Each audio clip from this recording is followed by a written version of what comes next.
ফ্রান্সে রাগ কমানোর অভিনব এক আয়োজন নজর কাড়ছে মানুষের। সেখানে এমন একটি বিশেষ রুম তৈরি করা হয়েছে যেখানে অংশগ্রহণকারীরা ইচ্ছে মতো ভাঙচুর করে মানসিক চাপ কমানোর সুযোগ পান। ফ্রান্সের নোয়াল শান্তিও সুর সেইচে শহরের এই রেইজ রুম বা স্ম্যাশ রুমে প্রবেশের আগে অংশগ্রহণকারীদের পরিয়ে দেওয়া হয় সুরক্ষা পোশাক, গ্লাভস ও হেলমেট। এরপর তাদের হাতে তুলে দেওয়া হয় ব্যাট, হাতুড়ি কিংবা গলফ ক্লাবের মতো সরঞ্জাম। রুম জুড়ে রাখা থাকে পুরনো টেলিভিশন, কম্পিউটার, প্লেট, আসবাবপত্রসহ নানা ব্যবহার্য জিনিস। এরপর শুরু হয় ভাঙচুর।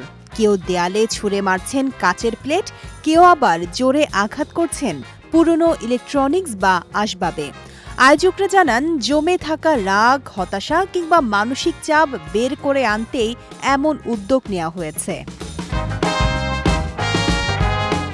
এদিকে ওয়ার্কশপটির আয়োজক জেনিফার লে গুয়েন জানান, জাপান ও উত্তর আমেরিকায় আগে থেকে এই ধরনের রাগ ঝাড়ার ঘর জনপ্রিয়।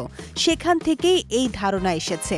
তার মতে, অনেক মানুষ ব্যক্তিগত চাপ বা ক্ষোভ প্রকাশের সুযোগ পান না, তাই নিয়ন্ত্রিত পরিবেশে ভাঙচুরের মাধ্যমে তারা মানসিক স্বস্তি অনুভব করেন।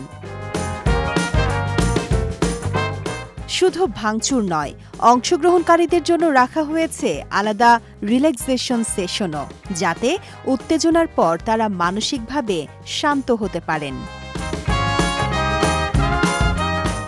এই অভিজ্ঞতা নিয়ে অংশগ্রহণকারীরা জানিয়েছেন, শুরুতে অস্বস্তি থাকলেও কিছু সময় পর জমে থাকা আবেগ বেরিয়ে আসতে শুরু করে। তখন ভাঙচুরের মধ্য দিয়ে তারা এক ধরনের স্বস্তি অনুভব করেন। তবে বিষয়টি নিয়ে বিতর্কও রয়েছে। সমালোচকরা জানান, রাগ কমানোর নামে ভাঙচুরের সুযোগ দেয়া মানুষের আক্রমণাত্মক আচরণ আরও বাড়িয়ে তুলতে পারে।